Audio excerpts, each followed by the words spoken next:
कृष्ण ने अपनी गीता में कहा है कि योग क्षेम वहाम्यहम्।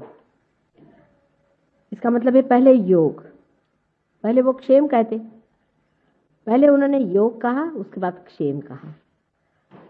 क्षेम का मतलब होता है आपका वेलबीइंग, आपका लक्ष्मी तत्व। पर पहले योग होना चाहिए। जब तक योग नहीं होता तब तक परमात्मा से आपसे कोई मतलब नहीं। आपको पहले योग माने परमात्मा से मिलन होना चाहिए। आपके अंदर आत्मा जागृत होनी चाहिए। जब आपके अंदर आत्मा जागृत हो जाती है तब आप परमात्मा के दरबार में असल में जाते हैं। नहीं तो आप रट्टू तोते के जैसे कहा करते हैं, जो कुछ भी बात है बाहर ही रह जाती है। अंदर का आपा जब तक आप जानते नहीं, जब तक आप अपने को पहचानते नहीं, तब तक आप परमात्मा के राज्य में आते नहीं, और इसीलिए आप उसके अधिकारी नहीं हैं जो परमात्मा ने कहा हुआ है। बहुत से लोग परमात्मा को इसका दोष देते हैं कि हम तो इतनी परमात्मा की भक्ति कर रहे हैं, इतनी हम पूजा कर रहे हैं, इतने सर के बल खड़े होते हैं, ये करते हैं, वो करते हैं, भोग चढ़ाते हैं, सुबह से शाम तक रटते बैठते हैं, तो भी हमें परमात्मा क्यों नहीं मिलता। वास्तविकता परमात्मा से बात करने के लिए तक आपका उनसे संबंध होना चाहिए, कनेक्शन होना चाहिए। जब तक आपका योग घटित नहीं होता तब तक क्षेम नहीं हो सकता। क्षेम का मतलब है आपके चारों तरफ से रक्षा, जो लक्ष्मी तत्व हमारे अंदर है वो जागृत हो जाता है। कृष्ण ने सिर्फ ये कहा कि वहाम्यहम्, मैं करूंगा, पर कैसे करूंगा सो नहीं कहा। सो मैं आपसे बताती हूँ वो किस तरह से होता है। जिस वक्त योग घटित होता है तब कुंडलिनी त्रिकोणाकार अस्थि से उठ करके ब्रह्मरंध्र को छेद देती। जब कुंडलिनी की शक्ति ब्रह्मरंध्र को छेदती है तब उसमें ज्योत आ जाती है, क्योंकि आत्मा की ज्योत वो पा लेती, और उस ज्योत के कारण नाभि चक्र में जो लक्ष्मी तत्व है वो जागृत हो जाता है। जैसे ही लक्ष्मी तत्व आप में जागृत हो जाएगा, चारों तरफ से आप देखिएगा आपकी खुशहाली रहेगी। कोई आदमी रईस हो जाए जिसको हम पैसे वाला कहते हैं, वो जरूरी नहीं कि वो खुशहाल है। अधिकतर पैसे वाले लोग महादुखी होते हैं। जितना पैसा होगा उतने ही वो गधे होते हैं, उतने उनके घर के अंदर गंदगी आती, शराब, दुनिया भर की चीज, मक्कारीपन, झूठापन, हर तरह की चीज उनके अंदर रहती है। हर समय डर भय कि अभी गवर्नमेंट आके पकड़ती है, कि खाती है, कि हमारा पैसा जाता है, कि ये होता है वो होता है। तो जो बहुत रईस लोग हैं वो भी कोई लक्ष्मीपति नहीं, क्योंकि उनके अंदर लक्ष्मी का तत्व नहीं जागृत हुआ है। सिर्फ पैसा कमा लिया, पैसा उनके लिए मिट्टी जैसा है, उससे कोई उनको सुख नहीं है। लक्ष्मी का तत्व समझना चाहिए। मैंने पिछली मर्तबा बताया था कि लक्ष्मी कैसी बनाई हुई है। उसके हाथ में 2 कमल है जो गुलाबी रंग के हैं, और एक हाथ से वो दान करती है और एक हाथ से आश्रय देती है। गुलाबी रंग का द्योतक होता है प्रेम। जिस मनुष्य के हृदय में प्रेम नहीं है वो लक्ष्मीपति नहीं हो सकता। उसका घर ऐसा होना चाहिए जैसे कमल का फूल होता है। कमल के फूल के अंदर भंवरे जैसा जानवर जो कि बिल्कुल शुष्क होता है, जिसके कांटे चुभते हैं अगर आप हाथ पे लीजिए तो, उसको तक वो स्थान देता है, अपनी गाभा पर उसको सुलाता है, उसको शांति देता है। लक्ष्मीपति का मतलब यह है कि जिसका दिल बहुत बड़ा हो, जो अपने घर आए हुए अतिथियों को किसी को भी अत्यंत आनंददायी होता है, वो लक्ष्मीपति होता है। लेकिन अधिकतर आप रईस लोग देखते हैं कि वहां भिखारी होते हैं, उनके घर आप जाइए तो उनके एकदम जान निकल जाती कि मेरे 2 पैसे खर्च होंगे। जिस आदमी को हर समय ये फिक्र लगी रहती है कि मेरे आज 4 पैसे यहाँ खर्च हो रहे हैं, 2 पैसे वहां खर्च हो रहे हैं, इसको जोड़ के रखो, उसको कहाँ बचाऊं, इसको क्या काटूं, वो आदमी लक्ष्मीपति नहीं। कंजूस आदमी लक्ष्मीपति नहीं हो सकता। जो कंजूस है वो कंजूस है, वो लक्ष्मीपति नहीं है। कंजूस आदमी दरिद्री होता है, महादरिद्री होता है, उसमें कोई बादशाहत नहीं होती। जिस आदमी की तबीयत में बादशाहत नहीं होती उसको लक्ष्मीपति नहीं कहना चाहिए। जो आदमी बादशाही होता है वो चाहे गरीबी में रहे चाहे अमीरी में रहे, वो बादशाह होता है। वो बादशाह के जैसा रहता है। छोटी छोटी चीज के पीछे में, 2-2 पैसे के पीछे में, 2-2 कौड़ी के पीछे में, इसके पीछे में, उसके पीछे में परेशान होने वाला लक्ष्मीपति नहीं हो सकता। उसीलिए लक्ष्मी तत्व फिर जागृत नहीं होता, इसलिए नाभि चक्र की बड़ी जोर की पकड़ हो जाती है। मटेरियलिज्म आ जाता है उस आदमी के अंदर, जड़वादी हो जाता है। छोटी छोटी चीज का उसको बड़ा ख्याल, ये मेरा, ये मेरा, ये मेरा बेटा, ये मेरा फलाना, ये ठिकाना, ये सारी चीज जिस आदमी में आ गई वो लक्ष्मीपति नहीं। इसकी चीज मारूं कि उसकी चीज मारूं कि ये लूं कि वो लूं कि सब मेरे लिए होना चाहिए। इस तरह से जो आदमी सोचता है वो भी लक्ष्मीपति नहीं।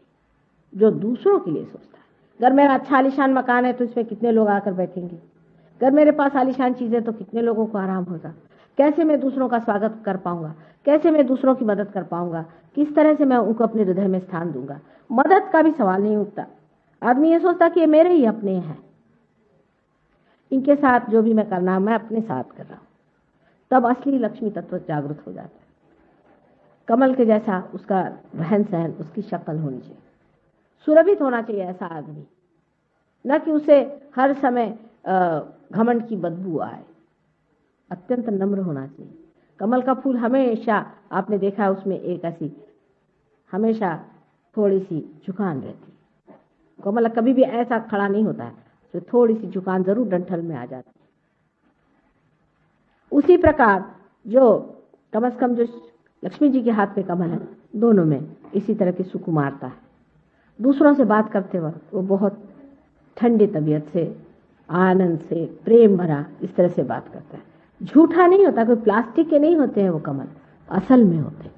ऐसा मनुष्य असल में कमल के जैसा होना चाहिए। एक हाथ से वो दानी होना चाहिए, उसके हाथ से दान बहते ही रहना चाहिए, बहते ही रहना चाहिए। हमने अपने पिता को ऐसे देखा है, हम पिता की अपनी बात हम देखते हैं बहुत बार कि बहुत दानी आदमी थे, देते ही रहते थे, कि पास कुछ ज्यादा हो जाए वो बांटते ही रहते थे। कोई यही मजा ही नहीं आता जब तक वो बांटे नहीं। और उनसे कोई कहे कि भाई आप आंख उठा के भी नहीं देखते, जो आया वही उठा के ले जा रहा, आप आंख उठा के नहीं देखते, तो कहले मैं क्या देखूं, जो देने वाला दे रहा, मैं तो सिर्फ बीच में खड़ा हूं, दे रहा हूं, उसको देखने का मुझे तो शर्म लगती है। लोग कहते कि तुम दे रहे हो। इस तरह का दानत वाला आदमी जो होता है, जो अपने लिए कुछ भी संग्रह नहीं करता, दूसरों को बांटते रहता है, दूसरों को देते रहता है, देने में ही उसको आनंद आता है, लेने में नहीं, ये आदमी लक्ष्मीपति होता है। ऐसे ही को मिलता है हजार बार और देते रहता है। जो अपने ही बारे में सोचता रहे, मेरा कैसा भला होगा, मेरे बच्चों का कैसा भला होगा, मैं कैसे अच्छा होऊंगा, ऐसे आदमी को लक्ष्मीपति, उसमें कोई शोभा नहीं थी, वो भिखारी होता है। और एक हाथ से वो आश्रय देता है अनेक को अपने घर में, जो भी आए उसे अत्यंत प्रेम से रहना, उसके अत्यंत अपने बेटे जैसी उसकी सेवा करना, आश्रय। उसके यहाँ नौकर चाकर, घर में जानवर, अनेक लोग उसके आश्रय में होते हैं, पर वो हमेशा ये जानते हैं कि हमारा आश्रय दाता है।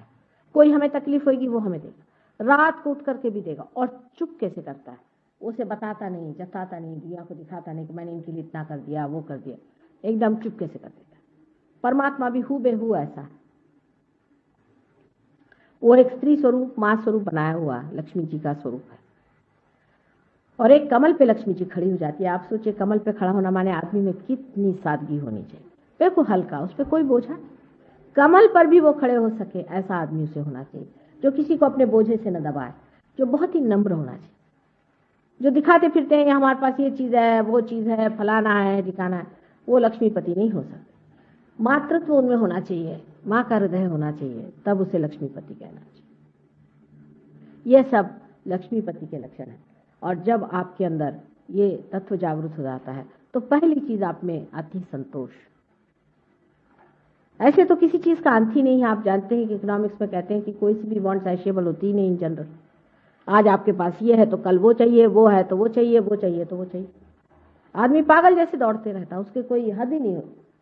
आज ये मिला तो वो चाहिए, वो मिला तो वो चाहिए। लेकिन आदमी में संतोष आ जाता, उसे संतोष आ जाता है। जब तक आदमी में संतोष नहीं आएगा वो किसी भी चीज का मजा नहीं ले सकता, क्योंकि संतोष जो है ये वर्तमान की चीज है, प्रेजेंट की चीज है, और आशा जो है ये फ्यूचर की चीज है, निराशा जो है ये पास्ट की चीज है। आप जब संतोष में खड़े रहते हैं, फुल्ली सेटिस्फाइड, तब आप पूरा उसका आनंद उठा रहे हैं जो आपको मिला हुआ। नहीं तो उनके पास कितना भी रहता है तो भी कहते अरे उसके पास इतना, मुझे वो चाहिए, तो ये काहे को मिला, फिर वो मिल गया तो उसको वो चाहिए। कभी भी ऐसा आदमी अपने जीवन का आनंद नहीं उठा सकता, कभी भी वो ऊंचा नहीं उठ सकता। रात दिन उसकी नजर जो है ऐसी पड़ती रहेगी, जो चीजें बिल्कुल व्यर्थ है, जिनका कोई भी महत्व नहीं, जिनका जीवन में कोई भी महत्व नहीं, जिसका अपने जीवन के आनंद से कोई भी संबंध नहीं, ऐसी चीज के पीछे में वो भागते रहते हैं। पर पहले योग घटित होना चाहिए, फिर क्षेम होता है।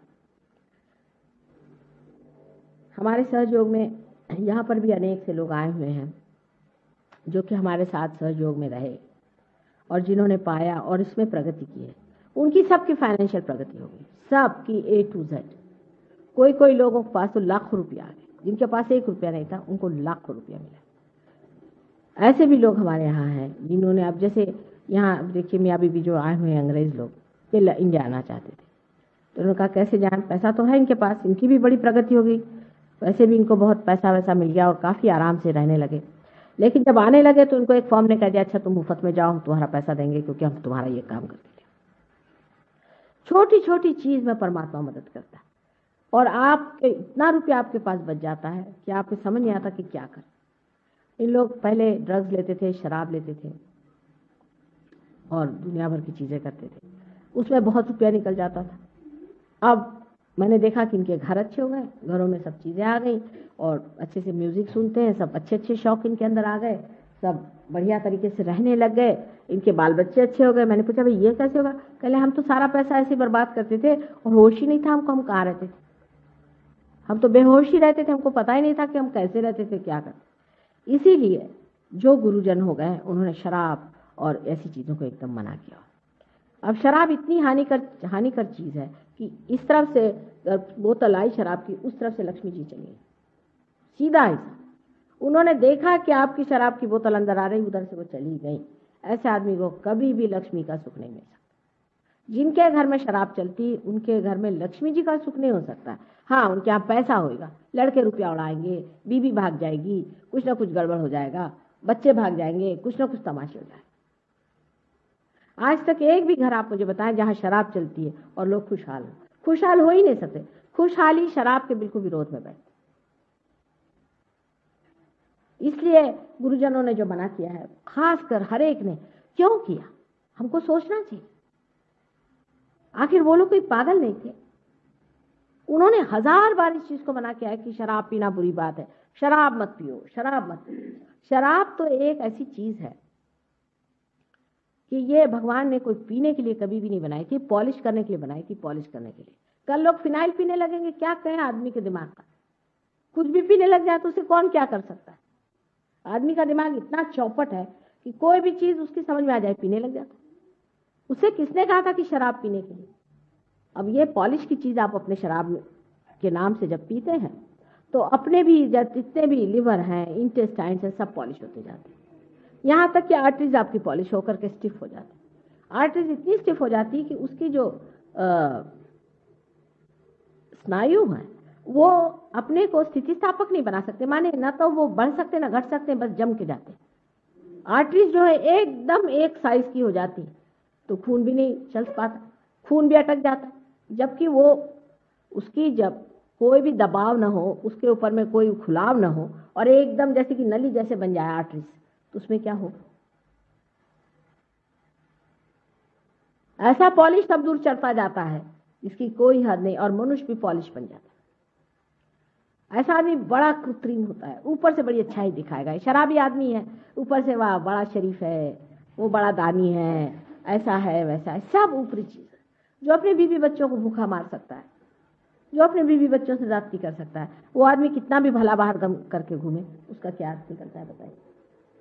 इसलिए शराब की इतनी मनाही कर गए, इतनी मनाही कर गए, सो किस लिए कर गए? अब मुसलमानों को इतनी मनाही है शराब, लेकिन मुसलमानों से ज्यादा कोई पीता ही नहीं। क्यों मनाही कर गए? इतनी सोचना चाहिए। मोहम्मद साहब जैसे आदमी क्यों मनाही कर गए? नानक साहब इतना मनाही कर गए, सिखों से ज्यादा कोई लंदन में पीता ही नहीं, उनके आगे तो अंग्रेज हार गए। है कि नहीं बात सही? कौन से धर्म में शराब को अच्छा कहा है? कोई भी धर्म में नहीं कहा हो, लेकिन सब धर्म में लोग इतना ज्यादा पीते हैं और अपने गुरुओं का अपमान हो रहा है। हमारी सारी नाभि चक्र और उसके चारों तरफ 10 हमारे जो धर्म हैं जो कि गुरुओं ने बनाए, ये 10 धर्म हमारे नाभि भी होते। इसीलिए इन गुरुओं ने हमें मना किया हुआ है कि आप अपने धर्मों को बनाने के लिए पहली चीज है शराब या कोई सी भी ऐसी आदत न लगाएं जिससे आप उसके गुलाम हो जाए। अगर आपको ये गुलामी करनी है तो आप स्वतंत्रता की बात क्यों करते? लोग तो सोचते हैं कि गुलामी करना ही स्वतंत्रता है। आपको अगर कोई मना करे कि बेटे शराब नहीं पियो, तो लोग सोचते देखो ये मुझे रोकते हैं, टोकते हैं, मेरी स्वतंत्रता छीनते हैं। मनुष्य इतना पागल है, उसको मना इसलिए किया जाता है कि बेटे तू दूसरी गुलामी मत कर। जब कभी कोई बात बड़े लोग बताते हैं तो उसको विचारना चाहिए, ना कि उसको रटते बैठना चाहिए सुबह से शाम तक। उसको विचारना चाहिए, उसको सोचना चाहिए इन्होंने ऐसी बात क्यों कही, कोई ना कोई इसकी वजह हो सकती। ऐसे इतने बड़े ऊंचे लोगों को ऐसी बात कहने की जरूरत क्या पड़ गई, क्यों इस चीज को बार बार उन्होंने मना किया, ये सोचना चाहिए और विचारना चाहिए। और कोई भी मनुष्य जरा सा भी बैठकर सोचे तो वो समझ सकता है कि इस कदर गंदी ये चीजें हम लोगों ने अपना ली है, जिसके कारण हमारे यहाँ से लक्ष्मी तत्व चला गया। इंडिया से लक्ष्मी तत्व बिल्कुल पूरी तरह से चला गया। यहाँ पर लक्ष्मी तत्व है ही नहीं, और जागरूक करना भी बहुत कठिन है, क्योंकि लक्ष्मी तत्व जो है वो ही परमात्मा के खोज का पाया है। नाभि में ही विष्णु जी का स्थान है, और विष्णु जी का जो स्थान है, विष्णु जिसे हम लक्ष्मी उनकी जो शक्ति मानते हैं, इसी में हमारी खोज शुरू होती है। जब हम अमीबा रहते हैं तो हम खाना खोजते हैं, जरा उससे बड़े जानवर हो गए तो और कुछ खाना पीना और संग साथी ढूंढते रहते हैं।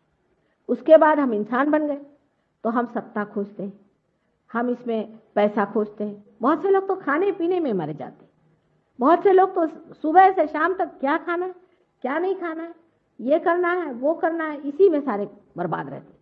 जिन लोगों को अति खाने की बीमारी होती है वो भी लक्ष्मीपति कैसे तो भिखारी होते हैं, ऐसा जिनका कि दिल ही नहीं भरता। एक मुझे कहने लगी, एक हमारे यहाँ बहू आई थी रिश्ते में, कल मेरे बाप क्या ये था वो था। अरे मैंने कहा तुम्हें तो दिखाई देना चाहिए, तुम्हारे अंदर तो जरा भी संतोष नहीं, ये खाने को चाहिए तुमको, वो खाने को चाहिए, घूमने को चाहिए, फिरने को चाहिए। कोई संतोष तुम्हारे बाप ने दिया कि नहीं दिया तुमको? अगर वाकई तुम्हारे बाप ऐसे लक्ष्मीपति थे तो कुछ तो तुम्हारे अंदर संतोष होता। मिला तो मिला, नहीं तो नहीं मिला। जब यह स्थिति मनुष्य की आ जाती है, जब उसकी सत्ता खत्म हो गई, जब उसको समझ में आया कि सत्ता में नहीं रहा, पैसे में नहीं रहा, किसी चीज में वो आनंद नहीं मिला जिसे खोज रहा था, तब आनंद की खोज शुरू हो जाती। वो भी नाभि चक्र से ही होती। इसी खोज के कारण आज हम अमीबा से इंसान बने, और इसी खोज के कारण जिससे हम परमात्मा को खोजते हैं, हम इंसान से अति मानव होते हैं, आपा को पहचानते हैं, आत्मा को पहचानते हैं, इसी खोज से। इसलिए लक्ष्मी तत्व बहुत जरूरी चीज, और लक्ष्मी तत्व जो बैठा हुआ है उसके चारों तरफ धर्म है। मनुष्य के 10 धर्म बने हुए हैं। अब आप मॉडर्न हो गए तो आप सब धर्म उठा के चूल्हे में डाल दीजिए, भाई आप मॉडर्न हो गए, क्या कहने आपके। लेकिन ये तो आपके अंदर 10 धर्म है ही, ये स्थित है, ये वहां है। अगर मनुष्य के 10 धर्म नहीं रहे तो राक्षस हो जाएगा। जैसे ये सोने का धर्म होता है कि ये खराब नहीं होता, इसी तरह से आपके अंदर जो 10 धर्म है वो आपको बनाए रखने हैं, जो मानव धर्म है। अगर इन 10 धर्मों की आप अवहेलना कर रहे हैं, और उसके उपधर्म भी हैं, लेकिन बेसिकली ये 10 धर्म आपको संभालने हैं। अगर वो आप 10 धर्म न संभाले तो आपका कभी भी उद्धार नहीं हो सकता, कभी भी आप पार नहीं हो सकते। पहले जब तक आप धर्म को नहीं बनाते हैं तब तक आप धर्मातीत नहीं हो सकते, धर्म से ऊपर नहीं हो सकते। पहले इन धर्मों को बनाना पड़ता है, और इसीलिए इन गुरुओं ने बहुत मेहनत की है, बहुत मेहनत करी है। इनकी मेहनत को हम लोग बिल्कुल मटिया मेट करें अपनी अकल की वजह से, सब इसको खत्म कर दे रहे। इन 10 धर्मों को बनाना हमारा पहला परम कर्तव्य है। लेकिन आजकल के जो गुरु निकले हुए हैं उनको आपसे धर्म से कोई मतलब नहीं। आप शराब पीते जो, हमको भी एक बोतल और आपको कोई हर्जा नहीं। अच्छा, आप अगर औरतें रख रहे हैं, ठीक है रखिए, 10 औरतें रखिए, और एक हमारे पास भी भिजवा दीजिए, या अपनी बीवी बच्चे हमारे पास भेज दीजिए। आपके जेब में जितना रुपया हमारे पास दे दीजिए, हमें आपसे कोई मतलब नहीं। आपको जो भी धंधा करना है तो आपके बस पर्स में जितना पैसा वो इधर जमा कर दीजिए, फिर आप चाहे जैसा। आज ये किस्सा बता रही थी कि हमारे आई हुई है साथ में, कि इनकी बहन कजिन थी, वो राजकन्या है वो भी, और उनके पति बहुत शराबी कबाबी बहुत बुरे आदमी थे, और वो एक गुरु के शिष्य थे। इन्होंने जाकर उनसे बताया कि आदमी मारता है, पीटता है, सताता है, औरत रख ली है, उसको कुछ कहो, वो औरतें रखता है, और राजकुमार है, लेकिन क्या करें, उसका इतना खराब हो रहा है। तो कहले रहने दो, तुमको क्या करने का। उसे रुपया हटते गए, गुरुजी को मतलब उनके रुपये से। ये कोई गुरु है जो कि आपसे रुपया हटते हैं? आपसे गुरु हो ही कैसे सकते जो आपके पैसे के बूते पर रहते हैं? ये तो पैरासाइट्स है। आपके नौकरों से भी गए बीते, कम से कम आपके नौकर आपका कुछ काम करते हैं। जो लोग आपसे रुपया लेकर के जीते हैं, ऐसे दुष्टों को तो बिल्कुल राक्षसों की योनि में डालना चाहिए, और ऐसे दुष्टों के पास जाने वाले लोग भी महामूर्ख है, मैं कहती हूँ। वो देखते क्यों नहीं? क्या आप परमात्मा को खरीद सकते हैं? आप किसी गुरु को खरीद सकते हैं? अगर कोई गुरु हो तो कभी अपने को बेचेगा? उसकी अपनी एक शान होती है, उसको आप खरीद नहीं सकते। कोई भी चाहे, एक ही चीज से आप उसको मात कर सकते हैं, आपके प्यार से, आपकी श्रद्धा से, आपके प्रेम से, भक्ति से, और किसी चीज से वश में आने वाली चीज नहीं। उसकी अपनी एक शान होती है, वो अपनी एक प्रतिष्ठा में रहता है, उसकी एक बादशाहत होती है। उसको क्या परवाह होगी? आप है रईस तो बैठे अपने घर में, उसको क्या? वो पत्तल में भी खा सकता है, वो क्या जमीन पर भी सो सकता है, वो चाहे राजमहल में रह सकता है, वो जैसा रहना चाहे रहेगा, उससे आपसे कोई मतलब नहीं। उसको तो सिर्फ आपके प्यार से, आपकी श्रद्धा से और आपकी खोज से, अगर आपको खोज है तो सर आंखों पर वो आपको उठा ले। ऐसे गुरु को खोजना चाहिए जो आपको परमात्मा की बात बताए, जो आपके आत्मा की पहचान कराए, जो मालिक से मिलाए, वही गुरु माना हुआ है। जिसे दिखे उसी को गुरु। ये तो अगुरु भी नहीं है, राक्षस है, राक्षस। अंगूठियां निकाल के आपको देते, जो आदमी आपको अंगूठी निकाल के देता है वो क्या परमात्मा की बात करता होगा? आपका चित्त अंगूठी में डालता है, आपको दिखाई नहीं देता। जो अब एक है वो नंगा नाचना सिखा रहे, अधर्म सिखा रहे, कौन से धर्म में लिखा है इस तरह की चीज? दूसरे आजकल के गुरुओं के बारे में ये भी जानना चाहिए कि अपने ही मन से कोई चीज निकाल लिए। इनका पहले के गुरुओं के साथ कोई नहीं मेल बैठता। वो जैसे रहते थे, जैसी उनकी सिखावन थी, जिस तरह से उनका बर्ताव था, जो उनकी बातें थी, उससे इनका कोई मेल नहीं बैठता। अपने जो धर्म का जो अनेक इतिहास चले आ रहे हैं, जिसको कि आप कह सकते हैं कि किसी भी धर्म में देखिए तो वही चीज कही जाती। आप अपने शंकराचार्य को पढ़ें तो आप सहयोग समझ लेंगे, आप कबीर को पढ़े आप सहयोग समझ लेंगे, नानक को पढ़े आप समझ लेंगे, मोहम्मद को पढ़े आप समझ लेंगे, क्राइस्ट को पढ़े आप समझ लेंगे, कन्फ्यूशस और सोक्रेटिस से लेकर सबको आप देखें तो सहयोगी सिखाते रहे। और ये जो सब आपको सर के बल उठना और फलाना ढिकाना और दुनिया भर की चीज आपको नचा नचा करके मारते हैं, इनको कैसे आप गुरु मान लेते हैं? एक ही गुरु की पहचान है, जो मालिक को मिला है वही गुरु है और बाकी गुरु नहीं। सत्य पे अगर आप खड़े हुए हैं तो आपको इसी चीज को देखना है। लेकिन इंसान इतना सुपरफिशियल हो गया है कि उसको सर्कस को देखता है। कितने तामझाम लेकर के आदमी घूम रहा है, कितनी हंडिया सर पे रख के चल रहा है, बाल कैसे बना के चल रहा है, क्या सींग लगा के चल रहा है। गुरु की सिर्फ एक ही पहचान है कि वो सिवाय मालिक के और कोई बात नहीं जानता, उसी में रमा रहता है। वही गुरु माने आपसे ऊंचा इंसान है। लेकिन जिनको आप खरीदते हैं बाजार में, जिनको आप पैसा देते हैं, जो आपको बेवकूफ बनाते हैं, जो आपको हिप्नोटाइज करते हैं, उनके साथ आप बंधे हुए हैं, उनके साथ आप लगे हुए हैं, तो इस तरह के लोगों को क्या कहा जाए? और कलयुग में, इस घोर कलयुग में तो ऐसे अनेक हैं, अजीब अजीब तरह के एक नमूने हैं। मैं आपसे बता, किसका वर्णन करूं, किसका कहूं? ऐसे कभी न गुरु हुए न होंगे मेरे ख्याल से, जिसका आजकल हो रहा है नमूने एक से।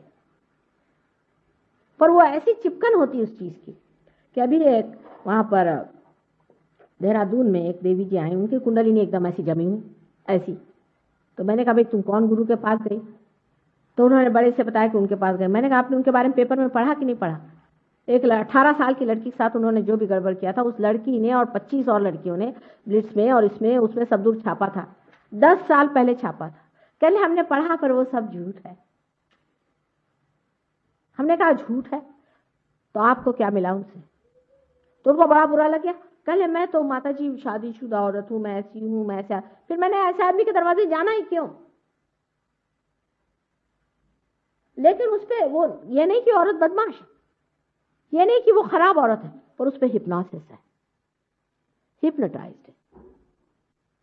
कोई उनको फ्रीडम नहीं। गुरु बैठेंगे 7 मंजिल पे जाके, आप जाइए वहां पे सेवा करिए, इतनी बड़ी बड़ी पेटियां रखी रहेंगी, उसमें आप पैसा डालिए। सेवा का मतलब है पैसा डालिए। और लोग घर से पैसे भर भर के ले जाते हैं वहां डालने के लिए। या आप देख लीजिए कहीं भी जाकर, इतनी बड़ी बड़ी ट्रंकें रखी रहेंगी। अरे हमारे भी पैर छूते तो कोई 1 रुपया रख जाता है, कभी 5 रुपया रख जाता है, हो जाती है ऐसी। ये मतलब आदत पड़ गई ना। हनुमान जी के मंदिर जाओ, वहां भी 1.25 रुपया चढ़ा। और इसी चक्कर की वजह से हर जगह मस्जिद मंदिर हर जगह गड़बड़ करके रख दिया। ऐसी कोई जगह नहीं छोड़ी जो पवित्र जगह रह गई। और इसी चक्कर की वजह से हमारे जो जवान बेटे हैं, जो जवान लोग हैं, ये सोचते हैं कि परमात्मा है कि तमाशा है ये सब, क्योंकि वो तो अपनी बुद्धि रखते हैं ना, वो अभी साबित है दिमाग उनके, उनको अविश्वास हो रहा। सारे धर्मों में ये हो गया, आपको आश्चर्य होगा। अल्जीरिया से हमारे पास एक आए थे साहब, जवान हैं, बहुत होशियार और इंजीनियर थे। वो भी इसी आंदोलन में कि ये इस कदर ये लोग मुसलमान और ये फैनेटिसिज्म इनमें है और इस तरह से ये लोग दुष्टता करते हैं और ये मुल्ला लोग ऐसा पैसा खाते हैं और सब पब्लिक के पैसे पे जीते हैं और अपने को बहुत बड़े महान समझते हैं और सब लोग उनके सामने झुकते हैं। फिर वो उन्होंने पोप को भी देखा, वो एक नमूना है। तो बिल्कुल अविश्वास से भर के आए, उनका कि ये सब नथिंग है, बिल्कुल इसमें कोई अर्थ नहीं, सब झूठ। जब वो हमारे पास आए तो हमने कहा कि ये बात नहीं, जब सत्य है तभी उसका झूठ निकलता है। जब सत्य होता है तो उसी के आधार पे लोग झूठ बनाते हैं ना। तो सत्य भी कोई चीज है, एब्सोल्यूट भी कोई चीज है। अच्छा, हमने कहा तुम देखना सहयोग में, सहयोग जो है ये धर्मांधता और अविश्वास के बीचों बीच, जहां परमात्मा साक्षात आपसे कराते, आप स्वयं इसका साक्षात करें, इसका अनुभव करें, इसमें जमे। जब तक आप सहयोग में जमते नहीं तब तक आप पूरी तरह से इसका अनुभव नहीं कर सकते। जो जम गए उन्होंने मिल जाता है। जिन खोजा तिन पाया, कर खोजा ही नहीं तो कोई आपके पैर पे तो सत्य बैठने नहीं वाला आके कि भैया मुझे खोज। उसकी अपनी प्रतिष्ठा है, उसको खोजना चाहिए, लेकिन उसको खोजने से सत्य से आनंद उपलब्ध होता है। सत्य और आनंद दोनों ही चीज है, एक ही चीज है दोनों। जैसे चंद्र की चंद्रिका होती है या जिस तरह से सूर्य का उसका अपना प्रकाश होता है, उसी प्रकार सत्य और आनंद दोनों चीजें एक साथ हैं। जब आप सत्य को पा लेते हैं तो आनंद विभोर हो जाते हैं, आनंद में रममाण हो जाते हैं। लेकिन ये सिर्फ लेक्चरबाजी नहीं है कि आपको मैं लेक्चर देती रहूं सुबह से शाम तक। लेक्चर से तो मेरा गला थक गया। अब पाने की बात है कि कुछ पाओ, आत्मा को पाओ। बहुत से लोग ऐसे भी मैंने बहादुर देखे, हमें तो कुछ हुआ नहीं माता जी, माने बड़े अच्छे हो गए। होना चाहिए, नहीं हुआ माने कुछ गड़बड़ है आपके अंदर, कोई ना कोई तकलीफ है, आप बीमार है, आपका मेंटली आप ठीक नहीं, आप कोई गलत गुरु के सामने अपना मत्था टिका है।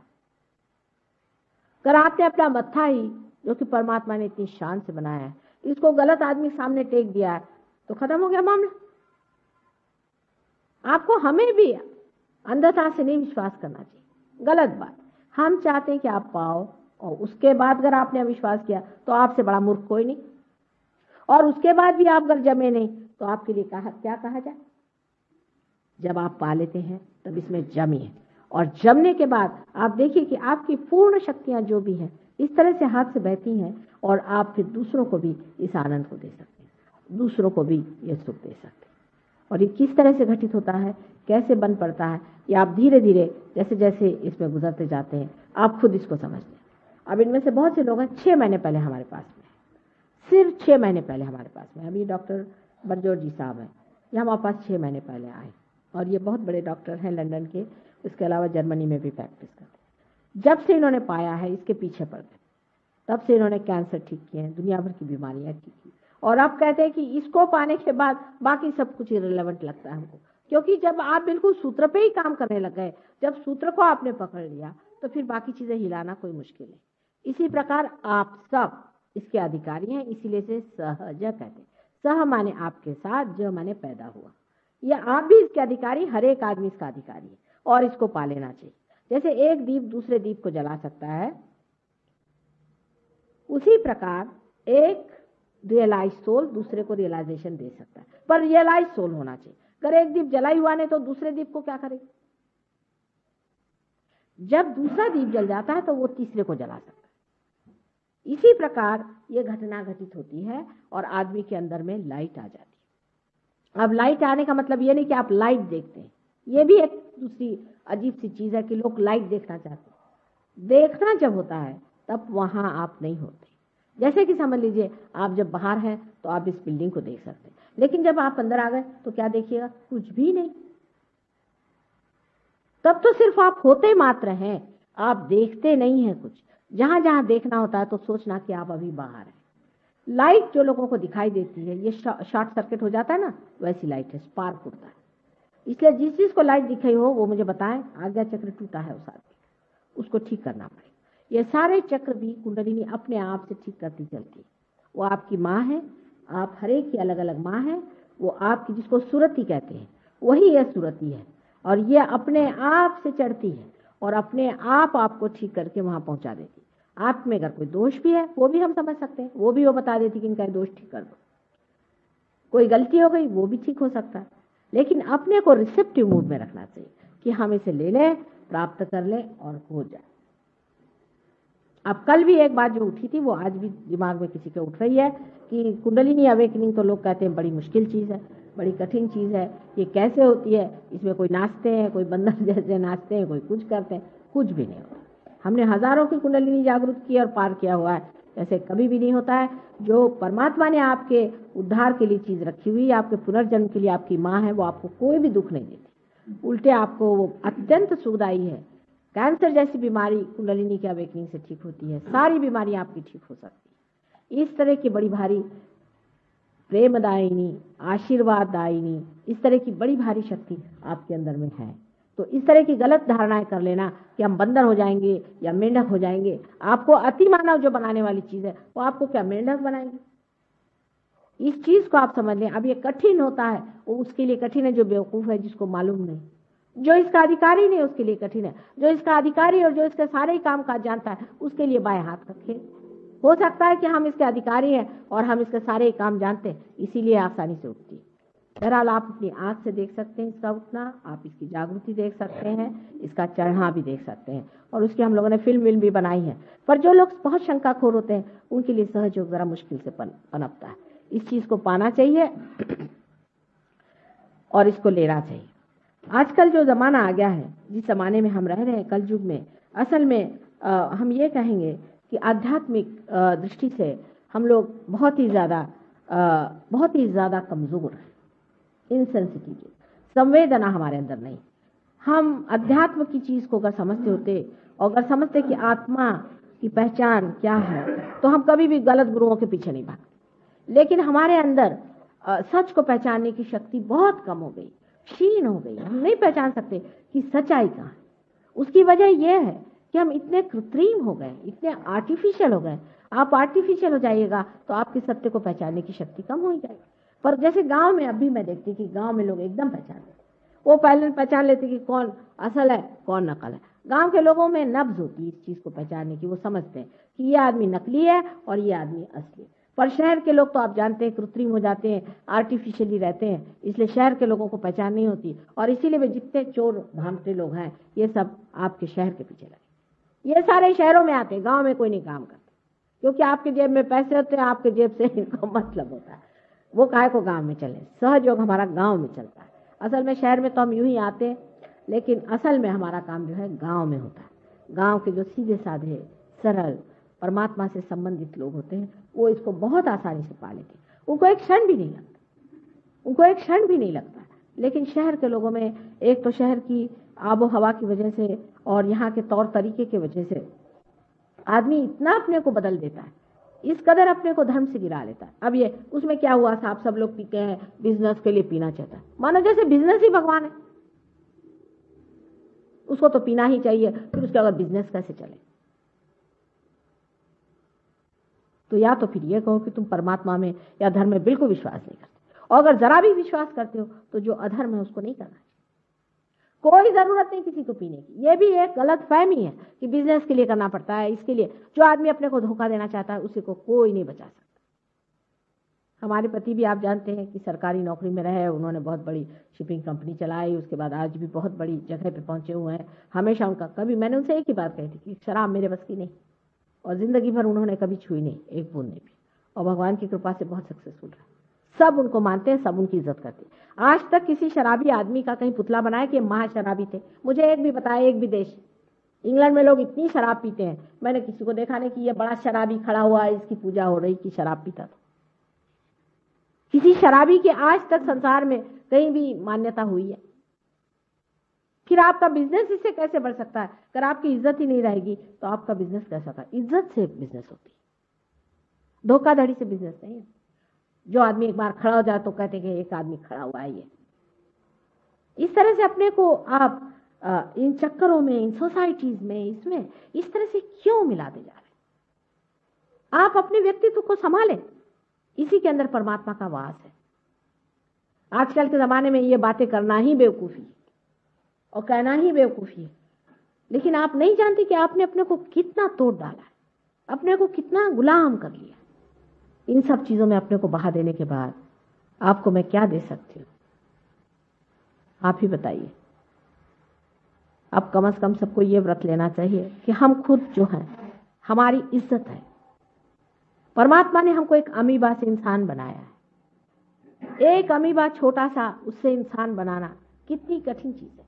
हजारों चीजों में से गुजार करके, इतनी योनियों में से गुजार के आज आपकी जैसी एक सुंदर सी चीज परमात्मा ने बना के रखी। फिर आपको उसने फ्रीडम दे दी, स्वतंत्रता दे दी कि तुम चाहो तो अच्छाई को वर्ण करो और चाहे तो बुराई को। जिस चीज को चाहे तुम अपना सकते हो। तुमको बुराई को अपनाना, चलो बुराई को अपनाओ, अच्छाई को अपनाना, अच्छाई को बनाओ।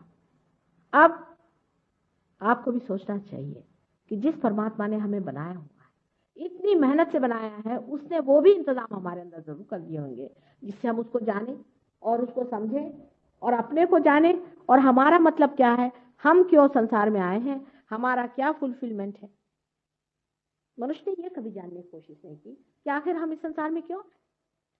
साइंटिस्ट ये क्यों नहीं सोचते कि हम अमीबा से इंसान क्यों बनाएंगे।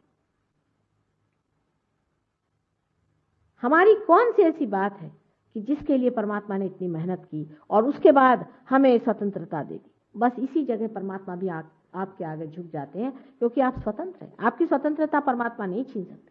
अगर आपको परमात्मा के साम्राज्य में बिठाना है, आपको अगर राजा बनाना है, तो आपको परतंत्र करके कैसे बनाए? आपको क्या हिप्नोसिस करके बनाया जाए? आप पूरी तरह से स्वतंत्र हैं। आप चाहें तो परमात्मा को स्वीकार करें अपने जीवन में और चाहें तो शैतान को करें। दोनों रास्ते आपके लिए पूरी तरह परमात्मा ने खोल के रखे और सबने बड़ी मेहनत की है। मैं आपसे बताती हूँ कि गुरुओं ने कितनी आफतें उठाई हैं, इतनी मेहनत आपके पीछे सारे जितने भी अवतार हो गए, उन्होंने, गुरुओं ने कितनी मेहनत करी, उनको कितना सताया हमने, उनको कितना अच्छा लगा, उनकी कितनी तकलीफ, वो सारी बर्दाश्त करके उन्होंने आपको बिठाने की कोशिश की। लेकिन कलयुग ऐसा कुछ आया बवंडर जैसे कि हम सब कुछ भूल गए और हमारी जो भी आत्मिक संवेदन है उसको भूल गए।